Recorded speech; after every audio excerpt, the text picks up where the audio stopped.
Assalamualaikum warahmatullahi wabarakatuh. Saya perwakilan dari kelompok Aquaman akan menjelaskan tentang rangkuman pertemuan 1, 2, dan 3 dengan beranggotakan Fardian Sewinardi, Muhammad Farhan Alfariza, dan Abdul Rahman.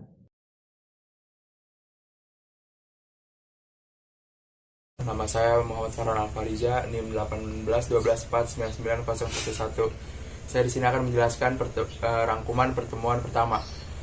Rekayasa perangkat lunak adalah suatu disiplin rekayasa yang berkonsentrasi terhadap seluruh aspek produksi perangkat lunak, mengadopsi pendekatan yang sistematis dan terorganisir terhadap pekerjaannya dan menggunakan tool yang sesuai serta teknik yang ditemukan berdasarkan masalah yang akan dipecahkan, kendala pengembangan dan sumber daya yang tersedia.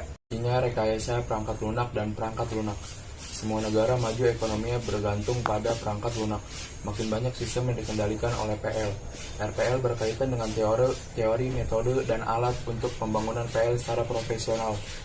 Pengeluaran dana untuk PL di negara maju sangat besar. Harga PL sering lebih mendominasi harga sistem komputer. Harga PL pada PC sering lebih mahal daripada harga perangkat kerasnya. Biaya pemeliharaan PL lebih mahal dibanding biaya pembuatannya. RPL berkaitan dengan biaya efektif pembuatan PL. Karakteristik perangkat lunak yang baik. Yang pertama, usability. Yang kedua, reliable. Tiga, maintainability. Keempat, efisiensi. Kelima, eye-catching user interface. Keenam, long lifetime. Ketujuh, mempunyai kinerja sesuai fungsi yang dibutuhkan pemakai. Perbedaan penting antara dua bentuk perangkat lunak. Pertama, produk generik. Pada produk generik, organisasi yang mengembangkan perangkat lunak mengontrol spesifikasi perangkat lunak. Diproduksi oleh organisasi pengembang dan dijual ke pasar terbuka, biasa disebut software. Produk pesanan. Pada produk pesanan, spesifikasi biasanya dikembangkan dan dikontrol oleh organisasi yang membeli perangkat lunak tersebut. Dipesan oleh pelanggan tertentu dan dikembangkan khusus bagi pelanggan. Perkenalkan, nama saya Abdul Rahman. Saya akan melanjutkan materi pertemuan 2. Software proses model. Pertama, linear sequential model atau waterfall model. Kedua, evolutionary software proses model. 3, incremental model atau original mills. Keempat, spiral model, original bomb. Terakhir atau yang kelima, rapid application development. Linear sequential model atau waterfall model. Model ini adalah model klasik yang bersifat sistematis, berurutan dalam membangun software. Isinya itu ada recruitment definition, system and software design, implementation, and unit testing, integration and system testing. Urutan yang terakhir itu ada operation and maintenance. Masalah pada waterfall. Perubahan sulit dilakukan karena sifatnya yang kaku. Model ini cocok ketika kebutuhan dikumpulkan secara lengkap, sehingga perubahan bisa ditekan sekecil mungkin.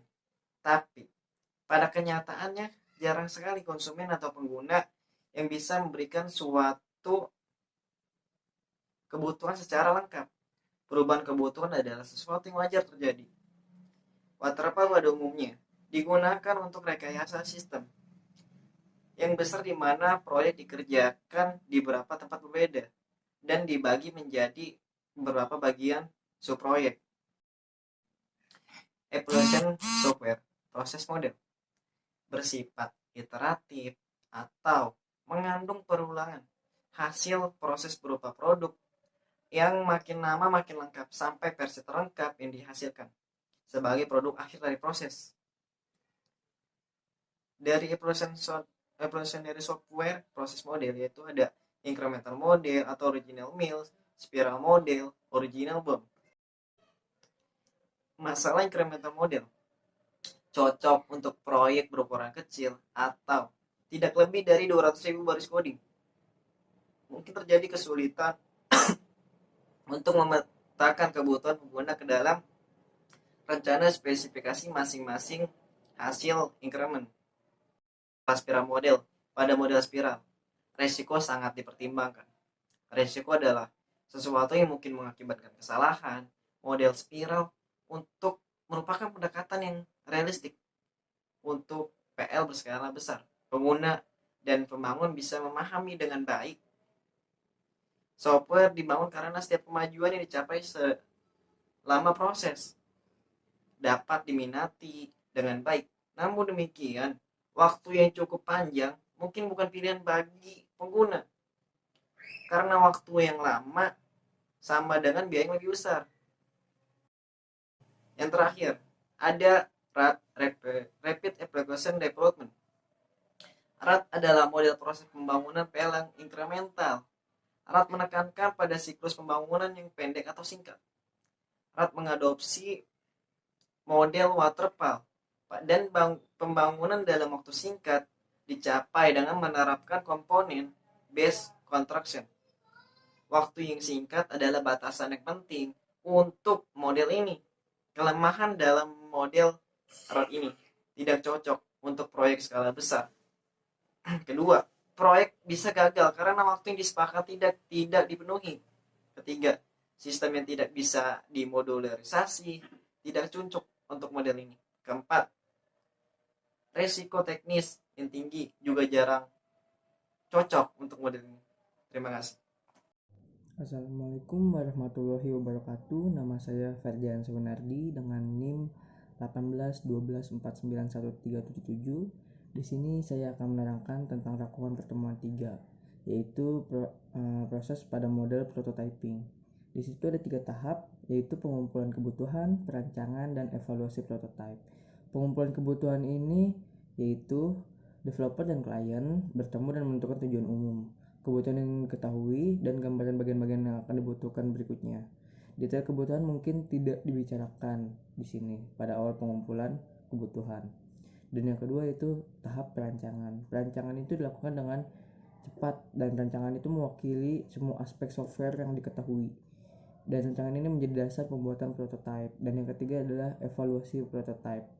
Di sini ada 3 model prototyping, yaitu pertama listen to customer, build atau revise mockup, dan yang kedua customer test drive mockup. Itu untuk model prototype-nya. Lalu ada komponen based software engineering atau kita sebut dengan CBSE, adalah proses yang menekankan perancangan dan pembangunan software dengan menggunakan komponen software yang sudah ada. CBSE terdiri dari 2 bagian yang terjadi secara paralel, yaitu software engineering atau komponen based development dan domain engineering, seperti yang digambarkan pada gambar di samping berikut. Dan yang ketiga yaitu Extreme Program Model atau XP Model. Model proses ini diciptakan dan dikembangkan oleh Ken Beck. Model ini adalah model proses yang terbaru dalam dunia rekayasa perangkat lunak dan mencoba menjawab kesulitan dalam pengembangan software yang rumit dan sulit dalam implementasinya. Menurut Ken Beck, XP adalah a lightweight, efficient, low-risk, flexible, predictable, scientific, and fun way to develop software. Suatu model yang menekankan pada keterlibatan user secara langsung, pengujian, dan pay as you go design. Baik, terima kasih atas perhatiannya. Kurang lebihnya mohon maaf. Wabillahi taufiq wal hidayah. Assalamualaikum warahmatullahi wabarakatuh.